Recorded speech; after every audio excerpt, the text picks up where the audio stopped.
The Miraculous Journey of Edward Tulane. Chapter 7. He told himself that certainly Adeline would come and find him. This, Edward thought, is much like waiting for Adeline to come home from school. I'll pretend that I'm in the dining room of the house on Egypt Street, waiting for the little hand to move to the 3 and the big hand to land on the 12. If only I had my watch, then I would know for sure. But it doesn't matter. She will be here soon. Very soon. Hours passed, and then days, and weeks, and months. Adeline did not come. Edward, for lack of anything better to do, began to think. He thought about the stars. He remembered what they looked like from his bedroom window. What made them shine so brightly, he wondered, and were they still shining somewhere even though he could not see them? Never in my life, he thought, have I been further away from the stars than I am now. He considered, too, the fate of the beautiful princess who had become a warthog. Why had she become a warthog? Because the ugly witch turned her into one? That was why. And then the rabbit thought about Pellegrina. He felt in some way that he could not explain to himself that she was responsible for what had happened to him. It was almost as if she was she and not the boys who had thrown Edward overboard. She was like the witch in the story. No, she was the witch in the story. True, she did not turn him into a warthog, but just the same she was punishing him, although for what he could not say. On the 297th day of Edward's ordeal, a storm came. The storm was so powerful that it lifted Edward off the ocean floor and led him in crazy, wild, and spinning dance. The water pummeled him and lifted him up and shoved him back down. Help! Thought Edward. The storm in its ferocity actually flung him all the way out of the sea, and the rabbit glimpsed for a moment the light of angry and bruising sky. The wind rushed through his ears. It sounded to him like Pellegrina laughing. But before he had time to appreciate being above water, he was tossed back down into the depths.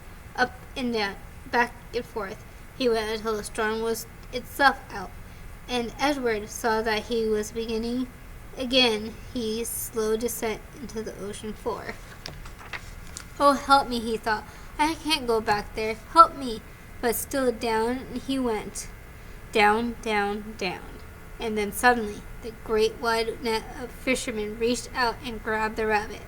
The net lifted him higher and higher until there was an almost unbearable explosion of light, and Edward was back in the world, lying on the deck of a ship, surrounded by fish.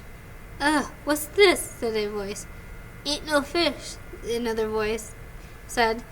That's for sure. The light was so brilliant that it was hard for Edward to see.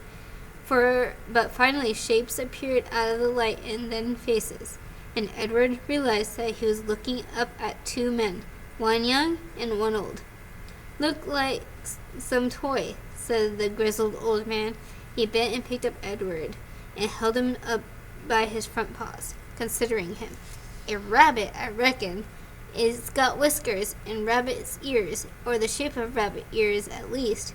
Yeah, sure, a rabbit toy, said the younger man, and he turned away. I'll take it home to Nellie. Let her fix it up and see it to rights. Give it to some child. The old man placed Edward carefully on a crate, positioning him so that he was sitting up and could look out at the sea. Edward appreciated the courtesy of this small gesture, but he was heartily sick of the ocean, and he would have been satisfied never to set eyes on it again. There you go, said the old man. As they made their way back to shore, Edward felt the sun on his face and the wind blowing through the little bit of fur left on his ears, and something filled his chest, a wonderful feeling. He was glad to be alive. Look at that rabbit, the old man said. It looks like it's enjoying the ride, don't it? Yep, said the young man.